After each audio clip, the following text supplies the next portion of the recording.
जाकर रिडीम नहीं करती तो 15 दिन के अंदर अंदर जो भी अनक्लेम्ड बॉन्ड का पैसा है वो प्राइम मिनिस्टर रिलीफ फंड में चला जाएगा। जब ये इलेक्टोरल बॉन्ड की स्कीम निकली तो एक जर्नलिस्ट थी जिन्होंने सोचा और गहराई से जांच करनी चाहिए इस चीज में, और टेस्टिंग करने के लिए उन्होंने 2 इलेक्टोरल बॉन्ड्स खुद खरीदी। ये जर्नलिस्ट थी पूनम अग्रवाल। ये एसबीआई की पार्लियामेंट ब्रांच पर गई और 5 अप्रैल और 9 अप्रैल 2018 को इन्होंने 2 इलेक्टोरल बॉन्ड्स खरीदी। दोनों की कीमत 1000 रुपए ईच थी।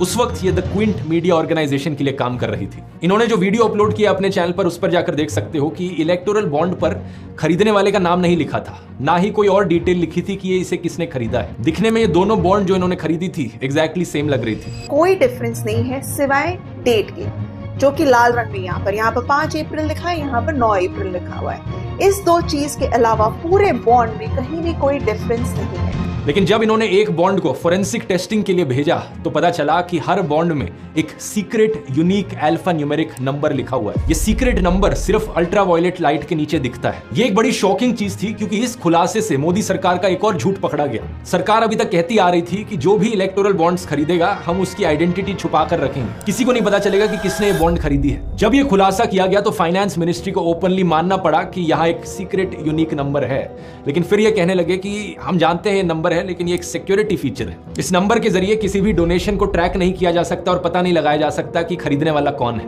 उस वक्त के finance minister late Arun Jaitley ji ने तो पार्लियामेंट डिबेट में इस पॉइंट को बार बार उठाया। ऑपोजिशन पार्टीज को वो तसल्ली दिलाने लगे कि चिंता मत करो, किसी को नहीं पता लगेगा कि डोनर कौन है, कौन आपको पैसे डोनेट कर रहा है। उन्होंने कहा कि हमारी सरकार का इतना बड़ा दिल है कि हम ऑपोजिशन का भी ख्याल रखते हैं कानून बनाते हुए। लेकिन गेस व्हाट, ये बात भी झूठी थी मोदी सरकार की। झूठ बोलो, बार बार झूठ बोलो।